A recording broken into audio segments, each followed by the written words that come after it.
de la fisiopatología, porque en clase ya lo saben, ya han llevado ese tema. Vamos a hablar básicamente del tema terapéutico.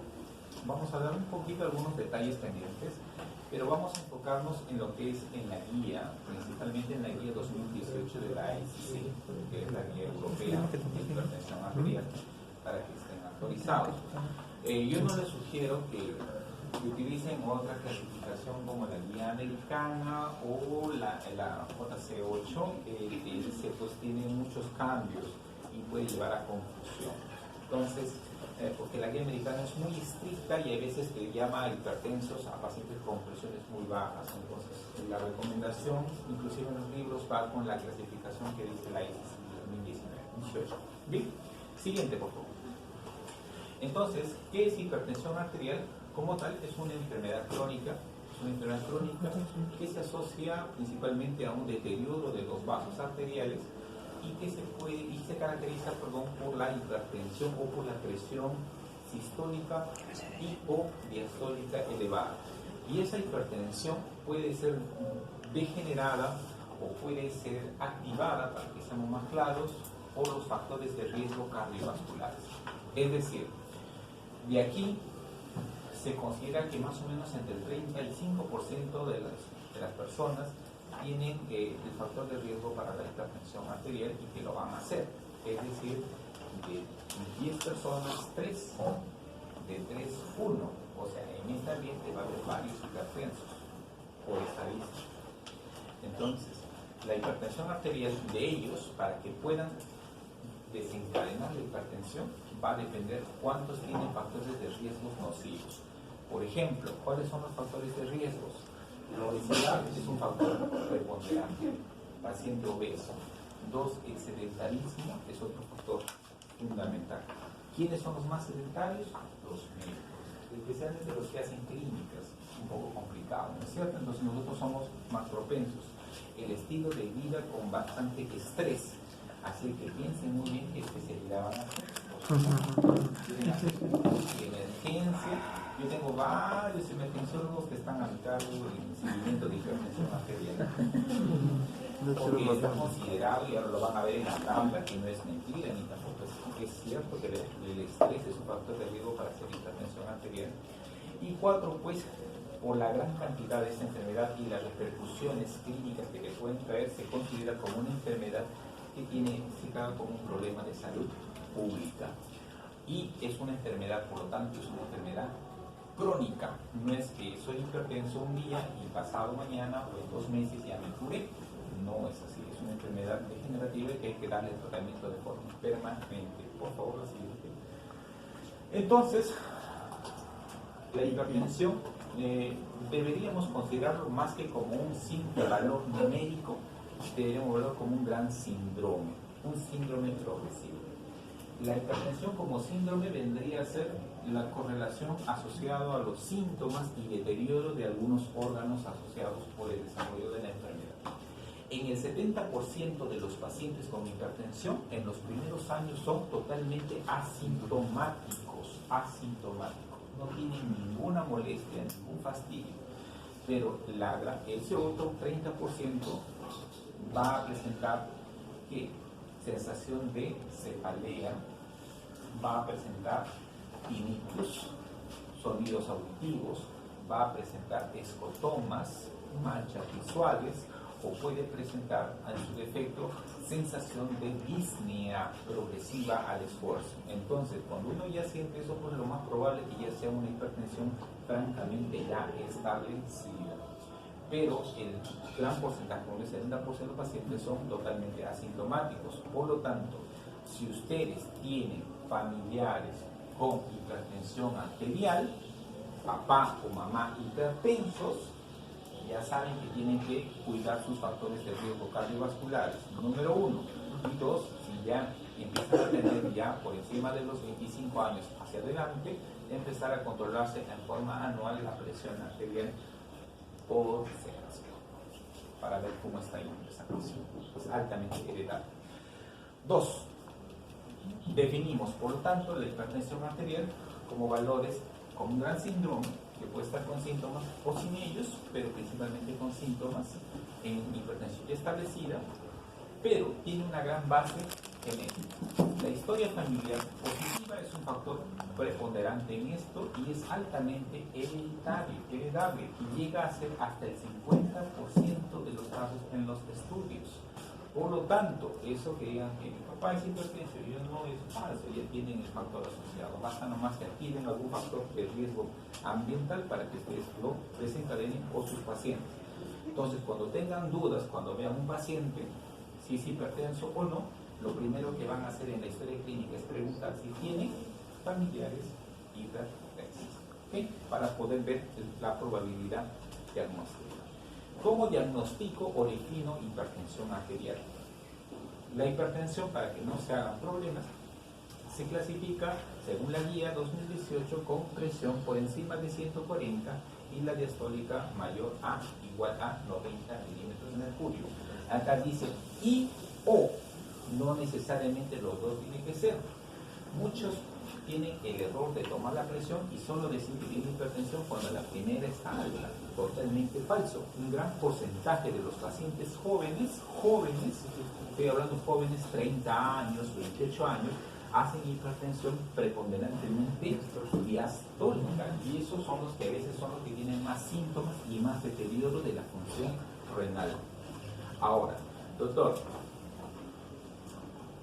tengo un paciente y le he encontrado en la consulta 160 o 170 de presión arterial y sospecho que el paciente tiene hipertensión. Entonces, ¿a qué debo recurrir? A herramientas como el monitoreo de la presión arterial, que se llama mapa. Entonces, vamos a mandarlo a casa con un mapa para ver cómo está la presión arterial. El mapa en casa tiene otras cifras para diagnóstico de hipertensión arterial, por si acaso. El mapa se considera una presión cuando la presión ambulatoria en el día es de 135 y la diastólica es mayor a 85. Ahora, la presión arterial normalmente debe mantenerse o debe bajar durante la noche. Debe bajar. ¿Cuánto en promedio debe bajar? 10% aproximadamente. El 10% de la presión sistólica. Y si baja, ese fenómeno se llama el fenómeno circadiano o patrón Diper. Patrón Diper. O sea, si la presión baja más del 10% es un patrón Diper. Eso es fisiológico. Si la presión no baja, se le considera como un patrón no Diper. Y el patrón no Diper es un factor de riesgo para hacer enfermedades vasculares, principalmente problemas renales. Ahora, la presión en el mapa te va a dar tanto de día como de noche. Si dentro del día está por encima de 135, hipertenso, o más de 85, hipertenso. Y si durante la noche es más de 120, ya también se puede definir como hipertensión arterial en el paciente. Así que tengan mucho cuidado en qué contexto les planteen la pregunta o en qué contexto ustedes analicen el tema de la presión arterial, ya sea en casa o en consultorio. Ahora, un dato interesante que es el valor promedio, tanto de día como de noche, el aparatito que bota, si vale más de 130, la sistólica, y más de 80 la diastólica, y o puedes ya definir también como hipertensión arterial. Yo les sugiero utilizar estos dos patrones cuando tengan un mapa para que valoren si realmente es hipertenso. Algunos médicos no consideran esto, quieren que su presión en el mapa sea más de 140 para que recién digan hipertenso. Entonces en la noche están con 130 y le ponen en la conclusión del mapa normotensión arterial, y no es normotensión arterial, ya son hipertensas. Ok, muy bien. Ahora hay un dato que se llama la hipertensión media en casa y mayormente, o la presión arterial sistólica aislada. Son aquellos pacientes en la cual, por ejemplo, vienen a la consulta y hacen presión alta. Están en un amigo de tomo, la presión alta. Un rato descansa y en 10 minutos la presión está completamente normal. Esa es una hipertensión aislada. Esa hipertensión no necesita tratamiento más que medidas dietéticas y medidas de control de factores de riesgo de los demás factores. Por ejemplo, el sobrepeso. Siguiente punto.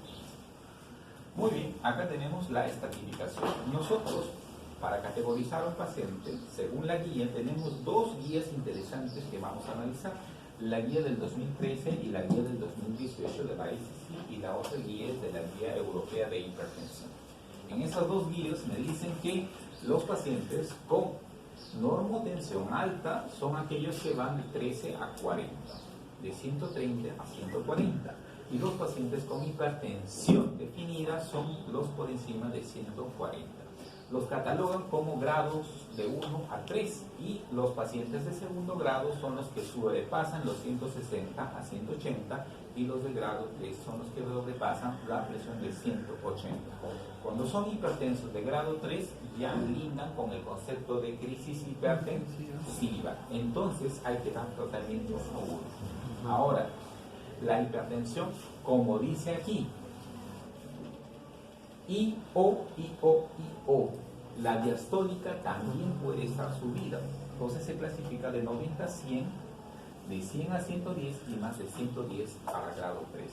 Es importante poner este diagnóstico como tal porque nosotros en base a eso vamos a saber cómo va a evolucionar el paciente posteriormente al tratamiento. No es lo mismo manejar un paciente con grado 3 que un paciente con grado 1 por los factores de riesgo o los daños de órgano blanco que se pueden haber generado. Un paciente con 150 es poco probable que me haya hecho daño renal que en comparación con un paciente que me viene con 200 de presión, ¿no es cierto? Ok, entonces, la hipertensión arterial aislada es esta que viene 140 y la diastólica viene menos 90. Mayormente esos quiénes son los hipertensos de bata blanca, los ansiosos, los nerviosos, que están ahí y en su casa están con su presión normal. Así que por eso ese mapa hay que hacerlo siempre para valor. Muy bien, pero jamás deben estar las dos subidas. Si están las dos subidas es eso, hipertensión arterial. Siguiente, por favor. Muy bien, existe un score que se llama, bueno, una estratificación que se le ha puesto el término score, que viene a ser básicamente una estimación sistémica del riesgo coronario en su evaluación en los pacientes hipertensos. ¿Por qué? ¿Cuál es el principal problema de la hipertensión? Que los pacientes pueden hacer daño miocárdico, daño renal, daño neurológico y principalmente en el daño miocárdico pueden hacer daño coronario. Entonces, ¿cuáles son los factores que se podrían modificar en este incremento del riesgo? Por ejemplo, deprivación social. No les digo que salgan a divertirse todos los días, pero les digo que no es bueno estar en un estado de aislamiento total. Se ha asociado que las personas con tendencia a la depresión pueden asociarse a mayor riesgo de hipertensión arterial. La obesidad, a través del índice de masa corporal, está demostrado que es un factor de riesgo, así que cuidado con el peso, los gorditos. La inactividad física, los sedentarios, como la mayoría de ustedes que solo estudian, el estrés psicosocial, ¿no? Principalmente. Por eso los que ya tienen factores de riesgo traten de seleccionar qué subespecialidad van a hacer, no se lancen solo porque es más bonito, sino que vean lo que menos daño les va a hacer. Hay algunos ansiosos que se meten a ser emergenciólogos, urgiólogos y están ahí. Bien. ¿Qué más? Otro, historia familiar prematura, es decir, papá o mamá que han sido hipertensos o han tenido eventos coronarios a temprana edad, por ejemplo 40, 45 años y ya tienen enfermedad coronaria.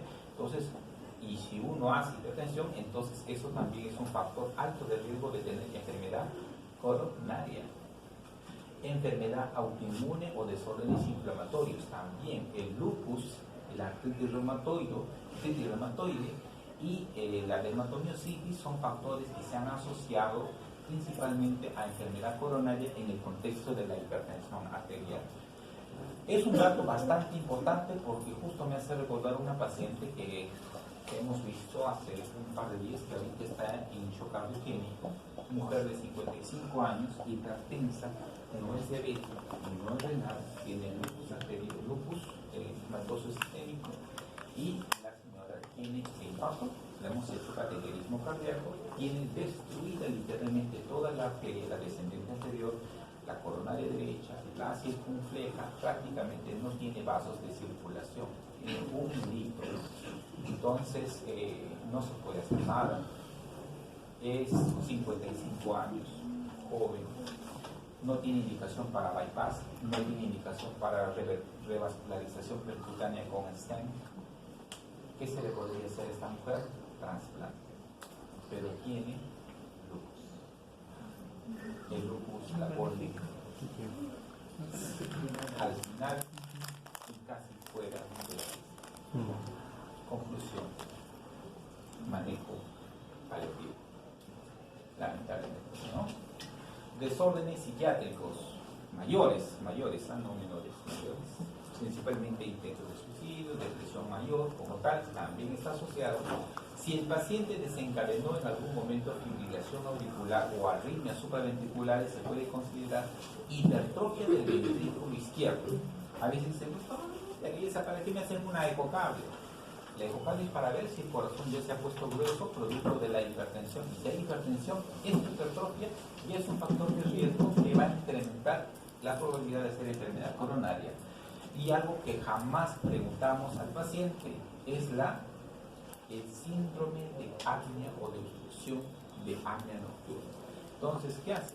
Ustedes han visto o alguna vez habrán escuchado, habrán leído que hay pacientes que están durmiendo y en la noche le empieza a dar un ratazo que el paciente o la persona deja de respirar. Esa apnea que hacen durante el día ya se ha asociado que ese problema de oxigenación está asociada a problemas coronarios y también se ha asociado directamente a la fibrilación auricular. ¿Sí? Hay que pensar. Y otra vez, pues, pacientes que tienen enfermedad renal per se deteriora mucho más rápido sus arterias coronarias en el contexto de un paciente hipertenso. Siguiente, por favor. Por lo tanto, el factores de riesgo del SCORE me va a dar clasificación de estadios del 1 al 3, desde muy bajo riesgo hasta muy alto riesgo. Entonces, doctor, ¿y esto más o menos cómo me va a servir? Me sirve en el sentido de que yo debo valorar primero el grado de hipertensión. ¿En qué grado está? ¿Grado 1, grado 2, grado 3? Por eso le digo, si el grado está en 3, no baja, es de alto riesgo a muy alto riesgo. Y si la presión está entre 14 y 90, puede estar entre bajo y muy alto riesgo dependiendo de los factores de riesgo. Factores de riesgo me refiero a si el paciente es fumador, obeso, diabético, enfermedad renal, familia con hipertensión, sedentario, estresado, ¿me entienden? Todo lo que hemos hablado. Entonces, va a depender, si tiene 1 o 2 factores de riesgo, ya pasa moderado, y si tiene más de 3, riesgo moderado alto. Ahora, en el estadio asintomático de los pacientes, si encontramos presencia, por ejemplo, de la diabetes mellitus sin daño de órgano blanco, ya lo catalogan como enfermedad en estadio 2. En estadio 2, pero para el SCORE, no como para la patología, para el SCORE para ver el riesgo de enfermedad cardiovascular que va a tener el paciente. Y el estadio 3 es cuando el paciente ya tiene la enfermedad establecida. En conclusión, de esta tabla les pueden venir pacientes que tienen, dice, paciente asintomático con 3 factores de riesgo cardiovasculares, con 3 factores de riesgo, pero sin presencia de diabetes, con una presión de 160 o 165, póngale 165, persistente a pesar de la medicación. Estaría en el riesgo alto y lo catalogarían como si el paciente tiene 3 factores de riesgo y uno de ellos es la diabetes, está asintomático y su presión está en 160, alto riesgo, estaría en el estadio 2. doctor, el paciente ya tiene daño renal, tiene proteinuria, la depuración de creatinina ya está más o menos de 30 de depuración, se ha dañado, hay daño de órgano blanco, hay retinopatía asociada, entonces ya no pienso mucho, ya sea bajo, normal o alto, es paciente de alto riesgo, o sea, daño de órgano blanco indica que la presión es peligrosa. Siempre. Muy bien. ¿Qué cosa es lo que yo debo valorar cuando hago mi score o cuando veo el score en los pacientes? Acá les voy a dar básicamente el consolidado de esta tabla. El paciente de muy alto riesgo principalmente me va a documentar o me va a presentar a través de las imágenes qué cosa me puede hacer: stroke, ACVs, infartos cerebrales, aneurismas aórticos, síndrome coronarios, infartos, y te puede generar de alto riesgo, te va a generar con daños de órganos blancos a través de la diabetes, y puede estar asociado esto a su injuria a la depuración, ya está asociada a la depuración disminuida del paciente. La depuración, para hacer estado severo, la depuración es menor de 30. Entonces, básicamente, si ustedes tienen un paciente con falla, con insuficiencia renal y hipertensión arterial y la depuración está a menos de 30, alto riesgo. Pronóstico a los 10 años de eventos cardiovasculares, cardíacos o coronarios, más del 10%. Eso me quiere decir. Si su paciente tiene una depuración de creatinina de 30 a 60, y la presión arterial está parcialmente controlada, pero ya hemos encontrado en la ecografía signos de hipertrofia ventricular izquierda e engrosamiento del músculo, pero el riñón no está deteriorado severamente, entraría a riesgo alto. El riesgo a los 10 años se calcula entre 5 al 10%. Si el paciente, su depuración de creatinina está más de 60% como la mayoría de ustedes, y la hipertensión no sobrepasa al grado 3, si está en grado 2, como es la gran mayoría que van a ver ustedes, pasaría a ser un score de riesgo moderado, y su pronóstico score de riesgo sería menos de 5 a más de 1%. Y bajo riesgo es aquel paciente que prácticamente es hipertensión grado 1, está con tratamiento, no tiene diabetes, no hay insuficiencia renal y no tiene daño de órgano blanco. Por lo tanto, es menos del 1% en los próximos 10 años. Por lo tanto, el score nos ayuda a predecir cuántos de ellos van a hacer complicaciones cardiovasculares, coronarias o cardiovasculares en los próximos 10 años en función de la presión, de la función renal y los factores asociados que puedan haber tenido, ya sea eventos como infartos, ACVs, fibrilación, enfermedades coronarias. Ahora, hay un dato importante: en los de alto riesgo y moderado, alto riesgo y muy alto riesgo, se debe tener en consideración, que es el tema del colesterol. El colesterol es un factor de riesgo que está considerado que para un riesgo moderado se considera colesterol mayor a 310 de colesterol alto, lo considera como un factor de riesgo alto, o que tenga hipercolesterolemia familiar. Ahora, un dato, eso dice la guía de hipertensión, pero la guía para dislipidemia dice que los pacientes que tienen riesgo coronario no solamente es el colesterol total, sino el LDL. El LDL. Y ahora la tendencia que está saliendo en la nueva guía que salió de este año dice que no solamente es el LDL, sino hay que entender cómo funciona el HDL. Porque muchos pacientes tenían al inicio LDL bajo, menos riesgo de eventos coronarios. Pero ahora se vio que había pacientes con LDL bajo, pero aún así hacían eventos coronarios. Y ellos que tenían poco HDL. Entonces ahora la meta es hacer subir lo máximo el HDL y bajar a lo máximo el LDL como plan objetivo del tratamiento de la hipertensión, de los eventos coronarios y de la dislipidemia. Un dato importante: no tomamos el manejo del tratamiento de la dislipidemia con el colesterol total, sino con el LDL.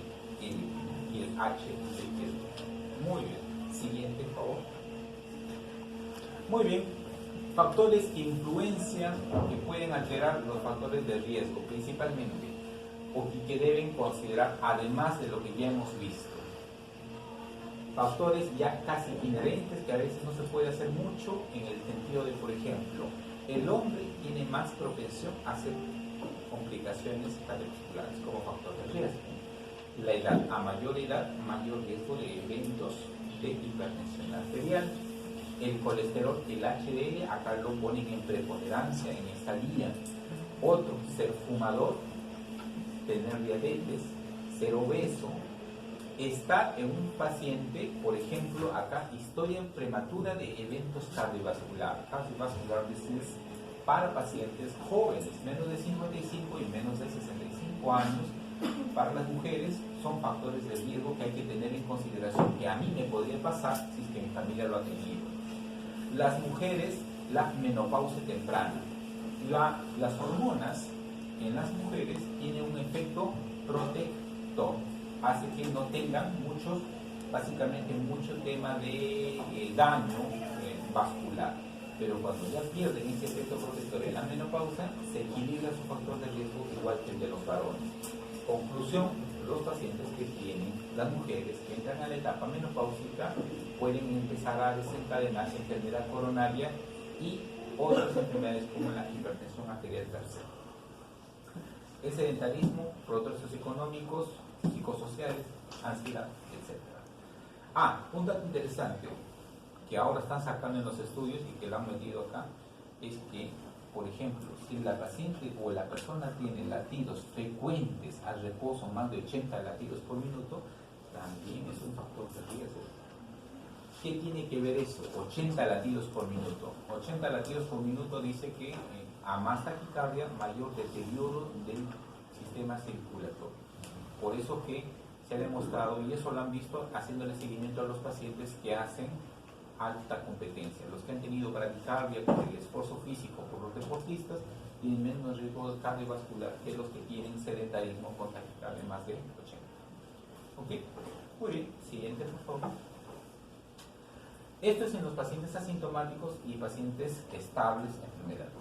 De los pacientes asintomáticos que hemos visto en la clasificación en el estadio 2, esto es básicamente la explicación de cada uno de ellos. Esto se los dejo para que lo puedan revisar porque hablan sobre la depuración de la creatinina, hablan sobre el índice braquial, hablan sobre la retinopatía, la hemorragia, el rapidedema. O sea, en pocas palabras, uno siempre tiene que buscar daño de órgano blanco en un paciente hipertenso. Protocolo, un paciente que tiene hipertensión arterial en estadio 2, ¿qué debo pedirle? Fondo de ojo, debo pedirle creatinina, proteinuria, o si no puedo pedirle en 24 horas, por lo menos microalbuminuria, para ver si tiene deterioro renal, y valorar y preguntar si ha tenido antecedentes de arritmia y mandarle una ecocardiografía para determinar si ya tiene hipertrofia ventricular. Y si tiene dilatación de la aurícula, lo más probable es que el paciente termine debutando con una fibrilación auricular en algún momento. Por lo tanto, es un factor de riesgo moderado en estadio 2. Así es de asintomático paciente. Y bueno, y los pacientes que son renales, que es el estadio 1, básicamente, establecidos los problemas cardiovasculares, pero en el estadio ya 3, con problemas renales ya definidos, estos son pacientes que la mayoría que tienen ya falla, fracción de eyección reducida o fracción de eyección preservada, enfermedad periférica, enfermedad renal, ya están en fibrilación y muchos de ellos ya están inclusive en reemplazo de la asistencia renal, es decir, ya están en diálisis. Están en diálisis los pacientes con alto riesgo cardiovascular. Por eso, paciente dialítico, hipertenso, que los llamen para evaluación y vienen por dolor o disconfort torácico, hasta que no se diga lo contrario, tienen que ver un electrocardiograma para ver si no se ha llegado a infartar. Por eso que dicen que los dialíticos infartan, inclusive sin dolor. ¿Ok? Siguiente. Entonces, el efecto dipping, o conocido como el efecto patrón Dipper, es cuando baja el 10% de la presión sistólica del día hacia la noche. Siguiente.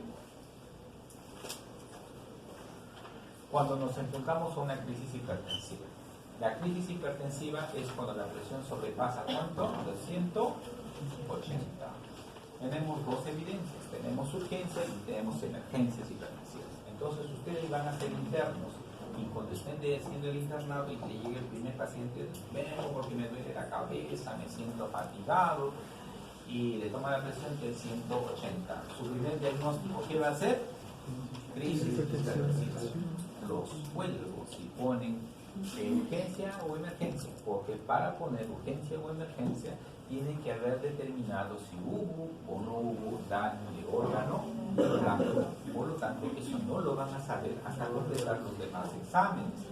Por ejemplo, si viene con dolor y vómitos y sensación de adormecimiento, tendría que descartar un ACV. Si viene con dolor de pecho, tendría que descartar un infarto o una disección de aorta. Si viene con problemas, qué sé yo, dificultad de aire masivo, puede estar haciendo una falla cardíaca hipertensiva. Entonces todo eso me va a permitir determinar con la placa, el electro y los exámenes de sangre y la tomografía, si es que fuese necesario, para descartar si fue una crisis hipertensiva como emergencia hipertensiva o una crisis hipertensiva catalogada como solo una urgencia. Las emergencias se quedan, las urgencias se van a su casa. Muy bien, con tratamiento obviamente. Muy bien, siguiente por favor. Perfecto.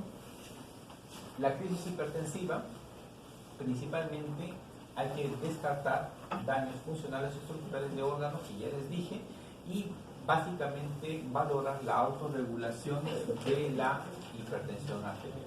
Entonces, muchos de ellos hay que bajarle la presión en función de lo que ustedes tienen. Si es una urgencia, hay que ir bajándole la presión entre el 20% aproximadamente, según va pasando las horas. Pero, si el paciente tiene un ACV, ya no puedo explicar eso, porque si yo le bajo mucho la hipertensión arterial, puedo generar mayor riesgo de isquemia en el paciente y por ende puedo generar mayor isquemia cerebral en el paciente. Entonces no puedo. Si tengo una disección de aorta, ahí no, ahí tengo que bajarle rápidamente la presión, porque a mayor presión se está disecando más la aorta. Entonces depende mucho de lo que ustedes quieran manejar. Depende del contexto de la emergencia hipertensiva que están teniendo para bajarle rápidamente la presión o mantenerla. Siguiente, por favor. Entonces acá un pequeño algoritmo sencillo. Si el paciente viene con una presión más de 180, con síntomas o sin síntomas, me propongo que viene con síntomas de gravedad, lo considero como una emergencia y lo paso a un manejo hospitalario para darle pastillas, valorar tomografía y todo el plan de trabajo. Pero si el paciente está asintomático, llegó por un poco de dolor y que lo han traído de emergencia porque le han encontrado presión alta, que es lo más frecuente, lo hago reposar media hora y en media hora le vuelvo a controlar la presión. Mayormente nosotros no esperamos tanto, esperamos 10 minutos en promedio en reposo y le volvemos a controlar la presión. Si la presión ya está normalizada, le ponemos una pseudocrisis como diagnóstico y la pseudocrisis se va a control ambulatorio con tratamiento antihipertensivo. Pero si la presión sigue por encima de 180, catalogamos ese cuadro como realmente una crisis hipertensiva y tenemos que buscar la causa que está desencadenando. Puede ser un ACV, un aneurisma, etcétera, o enfermedad renal descompensada, como son los dialíticos que se descompensan rápidamente. Next, siguiente. La gestación. ¿Las gestantes pueden hacer hipertensión? Sí. Las gestantes hacen hipertensión inducida en el embarazo, pero también puede haber hipertensas que salen gestando, que es otra cosa. Por lo tanto, las gestantes hay que tener mucho cuidado, preguntar su antecedente si eran hipertensas o no. Ustedes que van a hacer serum, van a estar un año en seguimiento de las gestantes y muchas de ellas quizás van a ser hipertensas, van a salir de su segundo bebé y están tomando su tratamiento, ya saben que existen fármacos para la presión que son teratogénicos. ¿Cuáles son los fármacos teratogénicos en la gestación?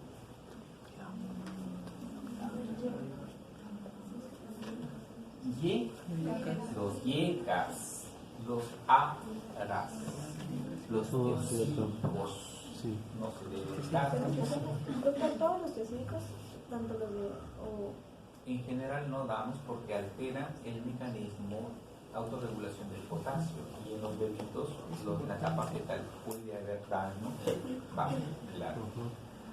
Preferimos no utilizarlo de nivel de evidencia 1A, se considera clase 3 por alto riesgo en el feto.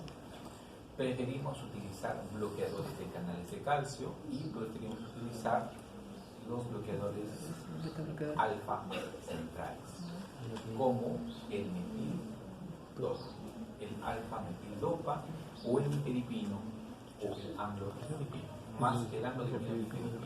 Pero el tratamiento, eso es el tratamiento de la hipertensión, pero si el paciente te hace preeclampsia, la gestante empieza a hacer preeclampsia, ¿y cuáles son los criterios para una preeclampsia? Que haga trombocitopenia, falla renal, presiones sanguíneas elevadas y tenga proteinuria. Entonces, ustedes cuando va a estar en su serum, me van a tener que descansar si su paciente está haciendo simplemente una hipertensión no controlada o me está haciendo preeclampsia. Porque la preeclampsia termina siendo eclampsia. Y la eclampsia es convulsión de una gestante. Y la convulsión es daño neurológico y es alto riesgo de mortalidad. Y la mortalidad materno-fetal es un problemón legal que van a tener si es que no toman las previsiones. Así que tienen que utilizar todas las estrategias de seguimiento en las gestantes para que ustedes puedan evitar tener preeclampsias no controladas en sus centros de salud. ¿Ok? Bien, ¿cuál es el manejo de la hipertensión en la preeclampsia? El sulfato de magnesio. La inclusión de sulfato de magnesio es lo que utilizan los ginecólogos para manejar la preeclampsia. Pero, mientras el paciente está solo con hipertensión en la gestación, debemos darle el nifedipino o el metildopa hasta controlar la presión arterial. Y si es una preeclampsia de alto riesgo y ya está como tal definida la preeclampsia, la indicación es cesárea, que sacar al bebé. Entonces, ¿qué cosa le van a pedir?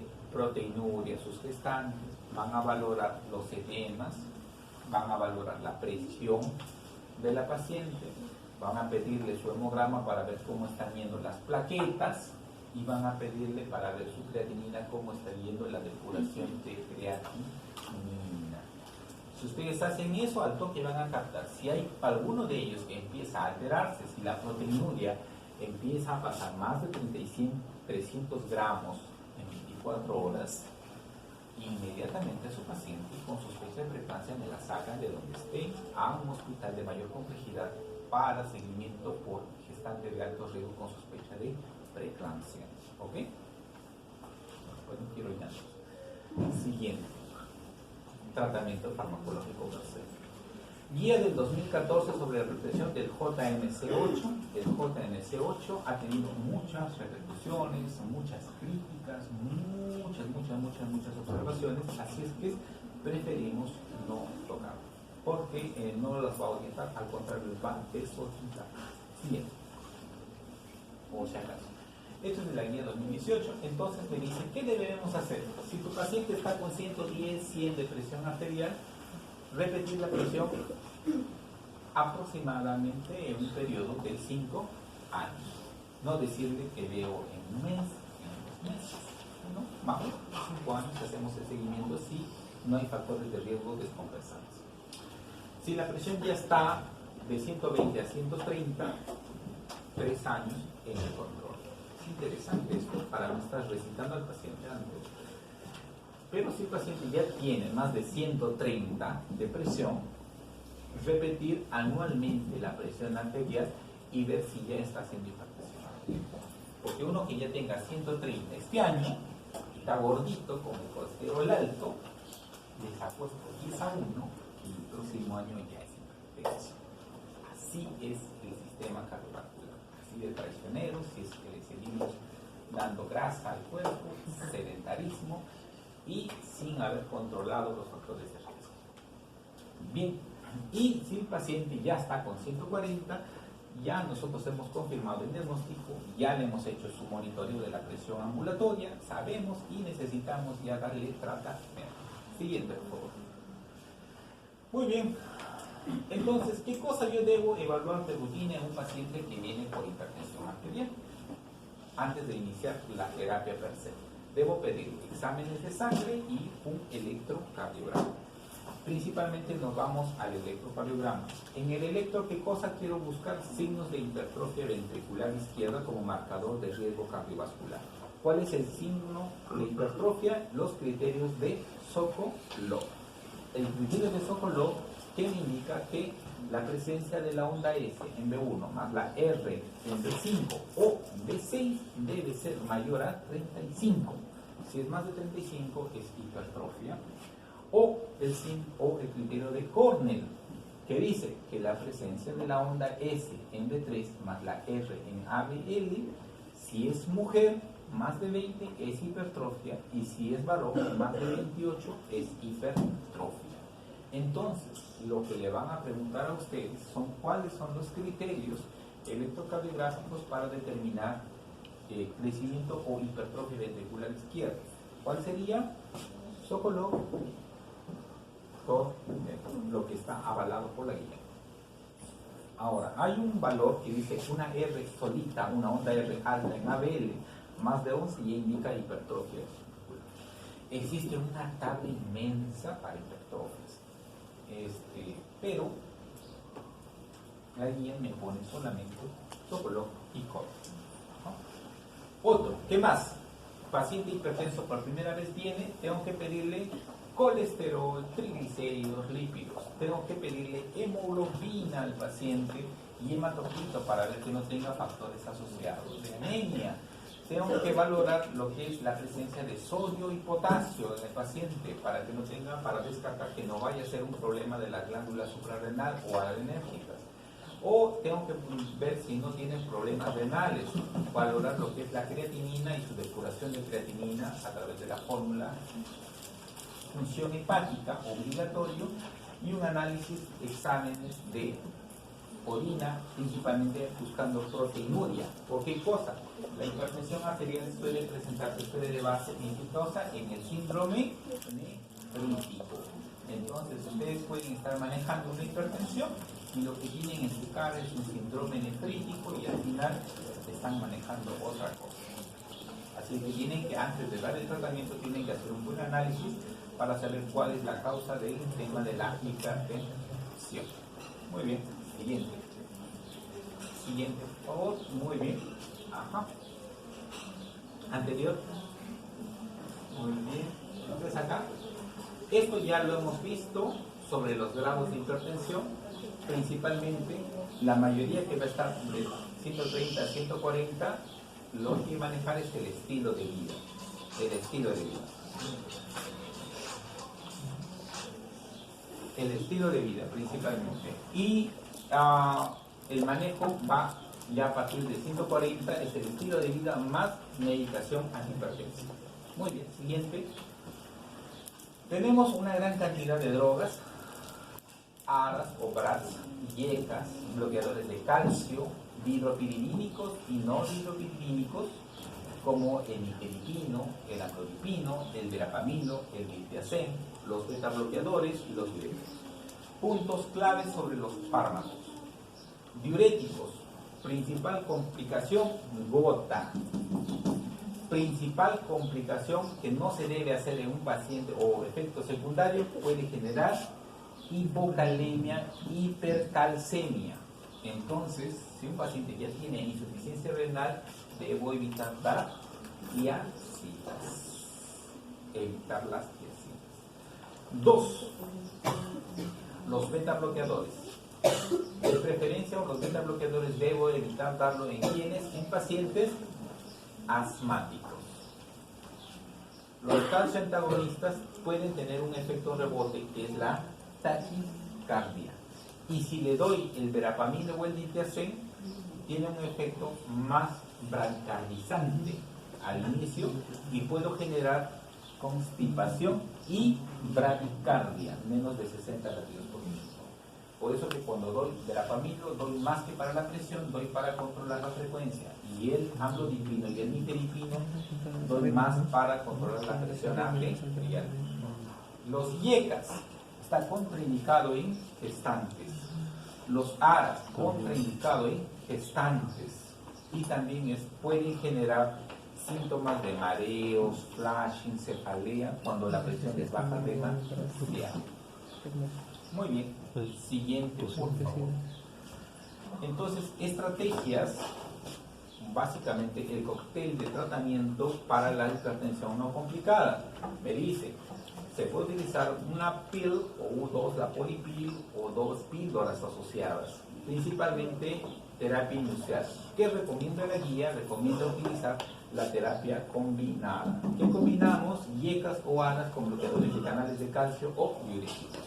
Entonces, ¿cuál sería el esquema? Dar un ARA más un bloqueador de canal de calcio o un diurético. Ejemplo, losartán de 50 cada 12 más hidroclorotesida de 12,5 cada 24. ¿Ok? Ahora, doctor, la presión no le mejoró. Entonces puedo quitar la hidro o agregarle el losartán más la hidro o rotarle al losartán con amlodipino, bloqueador de canal de calcio. ¿Ok? Terapia doble. Y considerando principalmente si es que valdría la pena de darle la doble, porque hay algunos que son lábiles y podría iniciar inclusive con monoterapia, pero la guía recomienda preferentemente iniciar con terapia doble. En la etapa 2, el paciente me va a generar principalmente yecas, combinación yeca o ARAS con calcio más diurético. Ya no te pone O, sino te combina la terapia triple. Estadio 2 es cuando la presión, ¿cuánto era? Más de 160. Ok. Y la terapia para más de 2 píldoras, además en la etapa 3, es cuando a pesar de haberle dado 3 antihipertensivos y uno de ellos es un diurético, se llama hipertensión resistente. Entonces a este paciente hay que agregarle los famosos beta bloqueadores, como por ejemplo el atenolol. Muy bien. Next. Muy bien. Terapia combinada, pero para pacientes que tienen enfermedad coronaria. Si el paciente es un paciente infartado y además es hipertenso, a este paciente le va a ayudar mucho que en el tratamiento de inicio esté un beta bloqueador unido a un YECA o un ARA, principalmente. Esa es la diferencia, que en este paciente el beta bloqueador debe estar a la cabeza, principalmente. Tratar de meter el beta bloqueador como el antihipertensivo de terapia. Diuréticos tienen que estar porque muchos de ellos hacen falla por fracción de división baja.